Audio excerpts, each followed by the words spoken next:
Himas rehas ngayon ang dalawang sospek sa pagpatay sa isang barangay secretary matapos silang maaresto sa mabilis na hot pursuit operation ng pulisya sa Cebu.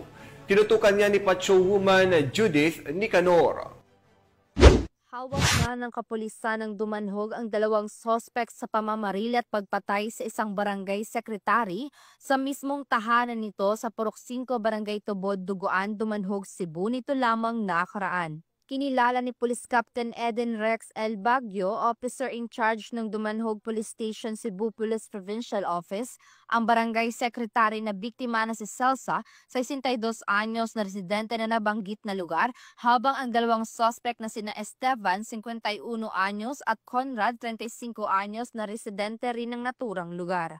Batay sa ulat ng pulisya, bandang alas 12:15 ng madaling araw nang pinasok at pinagbabaril ng mga sospek ang natutulog na biktima. Nagtamo ito ng sugat sa tiyan at ulo na nagresulta sa agarang pagkamatay ng biktima. Samantala, agad na nagsagawa ng hot pursuit operation ang mga otoridad na nagresulta sa pagka-aresto ng sospek sa tulong na rin ng isang saksi.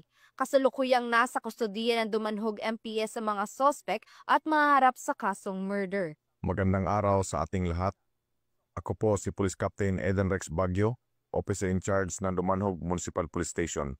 Sa pamumuno ng ating Regional Director na si Police Brigadier General Rodrigo Atienza Maranan ng Police Regional Office 7 at sa paggabay ng ating Provincial Director na si Police Colonel Hubito M. Atanasio ng Cebu Police Provincial Office.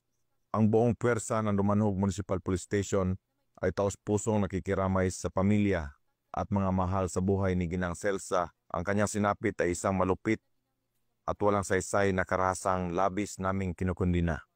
Sa tulong at kooperasyon ng komunidad, agad nating natukoy at naaresto ang mga sospek sa karumal-dumal na krimen. Ito ay patunay na kapag nagtutulungan ang pulisya at mamamayan, mabilis nating naihatid ang hustisya. Muli, inihikayat namin ang lahat na patuloy na makipagtulungan sa ating mga otoridad. Huwag tayong matakot na magsalita dahil ang pananahimik ay nagbibigay daan sa patuloy na karahasan. Ang Dumanhog PNP ay mananatiling tapat sa tungkulin, maglilingkod, magbabantay at lalaban para sa kapayapaan at hustisya ng bawat mamamayan. Sa alaala ni Gina Redondo at sa lahat ng biktima ng karahasan, hindi kami titigil hanggang makamit ang katotohanan at katarungan.